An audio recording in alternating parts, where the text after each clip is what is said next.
I cannot believe we were actually able to get him. Big props to Ralph for setting this one up. But we are very, very excited to be talking to the one and only Jake the Snake Roberts, WWE Hall of Fame member. Thanks so much for joining us.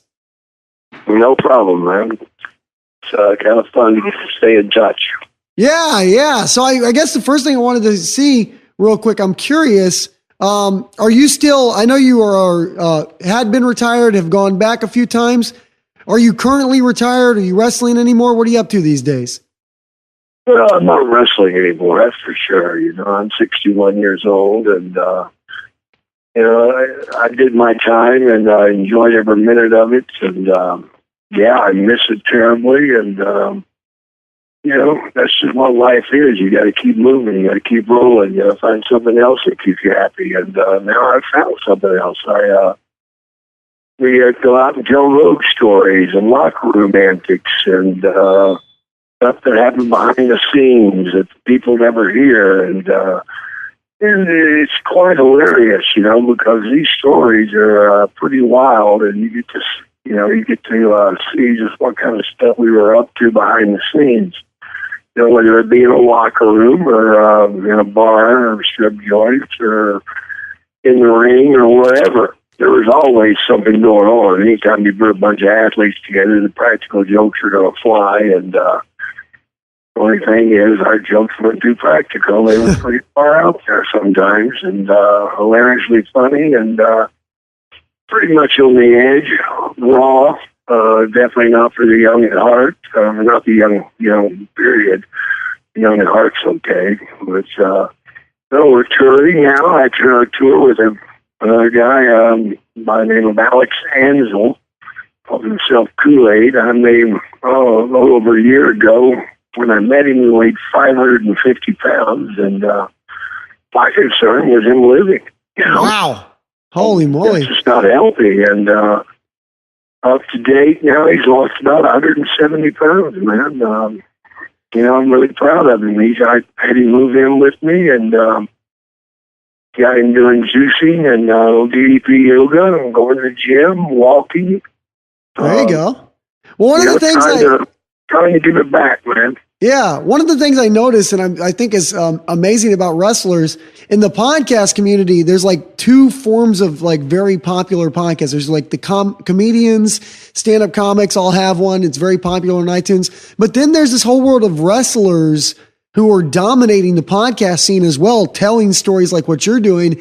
And I'm always amazed at, I don't think wrestlers get the credit. They're master communicators. You guys, in order to do that job, not only do you have to have the athletic ability, but to be a very successful wrestler, you have to be a master communicator as well.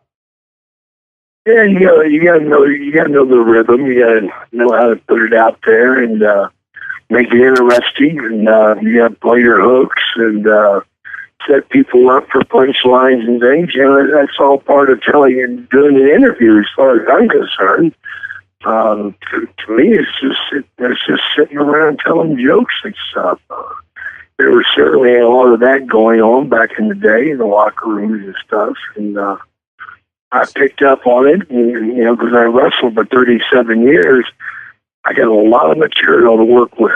You know? Yeah, I could do these shows for the next 10 years and never tell the same story. So you're going out to stand-up clubs now? Is that where you do a lot of these shows? Yeah, we're touring all over the world, Australia, Canada, all over the U.S. We have tours going all the time. I try to go out for like 2 weeks, and I go home for a week, you know. That keeps me out there, and I tell you, I really enjoy it because it's helping me. It's helping me a lot. You know, over the years, too many headshots, and I was starting to have problems with my speech, and my memory was going. And you know, if you quit using it, you'll lose it. That's the bottom line. And by getting into this, by telling the stories, by having to reach into the memory bank and pull stuff out, it's made things more crisp for me, and it's opened the doors to feeling better about myself. Because you know, the last thing you want to do is just roll over and let it go, and I'm not going to do that. I've been through too much. You know, you'd be cancer, you'd be alcoholism, drug addiction, you do all those things, man, there's got to be something else for you. And this is what it is for me, because I get a chance to hang out with fans who I really appreciate and love, and because they are what made me, and it's so much fun for me to go out and tell stories and stuff and see their reaction. And then, there's always a Q&A involved or something along the lines. And they bring up stuff that I don't remember for a moment. And then sometimes I do remember, that's great. Thanks for reminding me about that. And they remind me of matches I'd forgotten, that, my God, how many thousands of matches did I have? So there you go. I think there's a lot of. Are there other guys that are kind of doing what you're doing? Doesn't Mankind go out now and do Mick Foley do stand up too, or something like that? Yeah, Foley, I believe, is doing stand up. Yeah. I went and seen his show, and actually, he's the one that inspired me to do it, because I went and seen his show in Atlanta, and I thought to myself right there, I'm like, my God, I'm a lot funnier than that. So let's go try it. So what's the difference between when you're on stage, like in a setting like that, than back in the day when you were wrestling? Does it feel different? Do you get more nervous? What's your thought there? Oh, no, I don't get nervous, man. I mean, I don't know. It's been a long road for me, man. And, I got over that. I might have the nervous pee before I go out, back out on stage, but that's about it. You get out there and, about 10 seconds in, you feel like you're at home again. You're out there with your friends, and it's a pretty safe place for me. So is there not much of a difference between being on the stage in that environment versus being in the ring? Is it feel similar? Well, yeah, it's similar. I mean, you don't have the physical shit, but, going out there and throwing this stuff out there and watching their reaction and knowing that they're going to pop when you say certain things, it's a great, great feeling. It's an amazing thing to go out and just do it, and be successful at it. Of course, if I was bombing, I wouldn't be having too much fun, but I'm not. We're selling out places everywhere, and we'll be going through Texas, I believe, in March. We got shows all the time. I got a couple of days off right now. I'm just going to head out to Pensacola for a few days and to Detroit for a few days. Flip-flopping all around, man. Still doing a lot of traveling, more than I want to, but doing these shows, it puts a little food on the table and lets me afford more stuff for my grandkids. And yeah.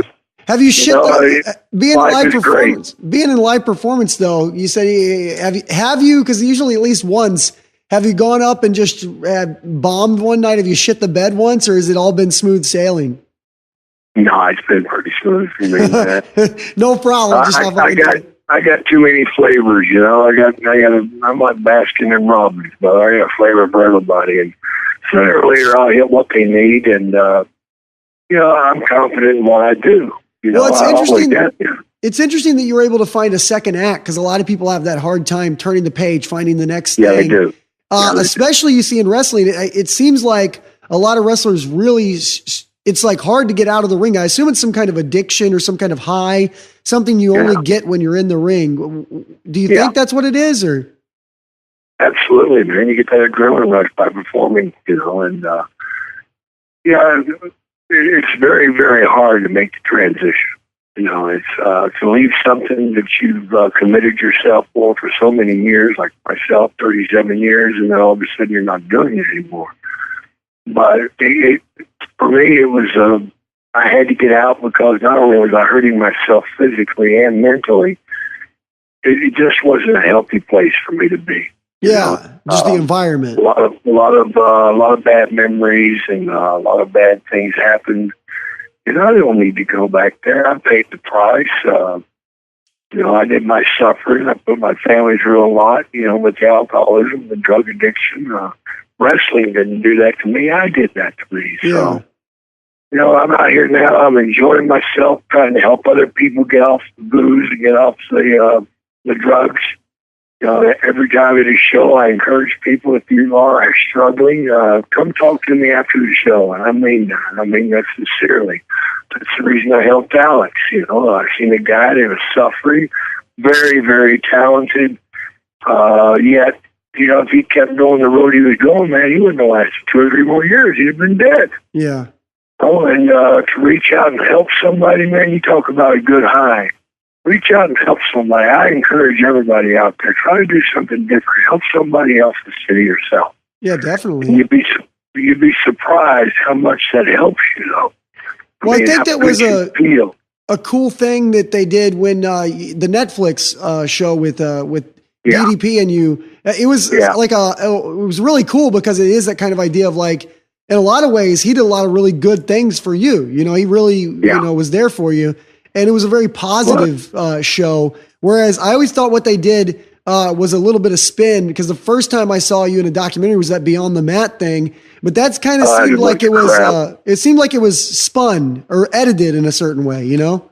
Yeah, they Beyond the Mat was a bunch of crap. There were several lies in it. And, you know, they were ripping me off, and hey, that's not the first time I've been ripped off, and for sure it won't be the last. You know, it seems like there's always somebody wanting to take something that doesn't belong to them. And, you know, my life's been ups and downs anyway.